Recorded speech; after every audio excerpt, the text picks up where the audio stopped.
Hi, my name's Paige. I have two amazing kiddos. I work and I go to school, and I've lived in Tacoma for about 14 years. I've gone to church for majority of my life. I found myself a few years ago at an all-time low. I had recently gone through a divorce, and I was carrying such a heavy burden of failure, and it was affecting every aspect of my life. It was almost unbearable, I would say. And I found myself back in church, and I recall one evening Pastor Dean asking those who wanted to accept Jesus into their hearts raise their hand. And I've heard that many times before in my life, and I felt like, no, I already know God. I've been going to church, I know He's there, kind of a deal. But I recall getting the courage and raising my hand that night. It was November 16th, 2019. 4 months after that night, I surrendered my entire life to Jesus. So as I decided to change my life and live for Him in His glory, instead of asking Him and inviting me into certain aspects of my life, I just turned it all to Him. I started serving. In the last year, there was an opportunity to be baptized in church.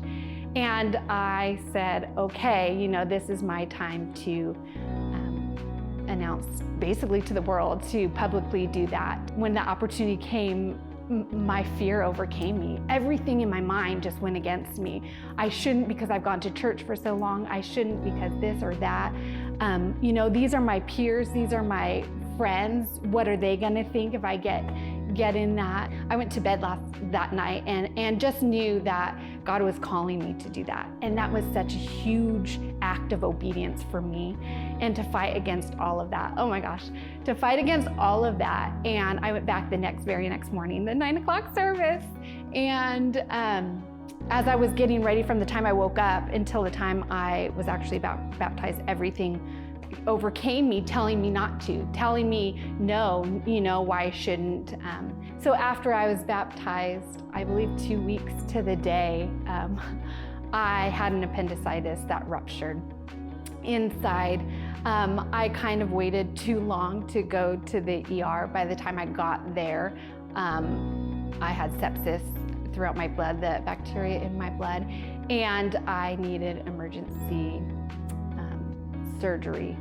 I remember laying, when they wheel you into surgery, from my emergency room to surgery, and looking up the lights going past when I went in and thinking, it's your will, God. I felt so at peace, and at first I thought it was because I was in so much pain to really think about being afraid, but I really believe that when you're in peace, in the peace of Jesus, that there is no room for fear.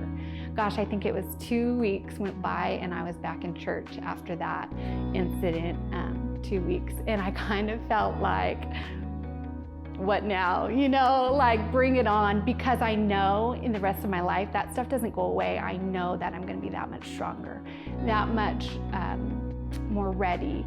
In the whole year and a half that it's been since I actually raised my hand and asked Jesus into my life, back into my life,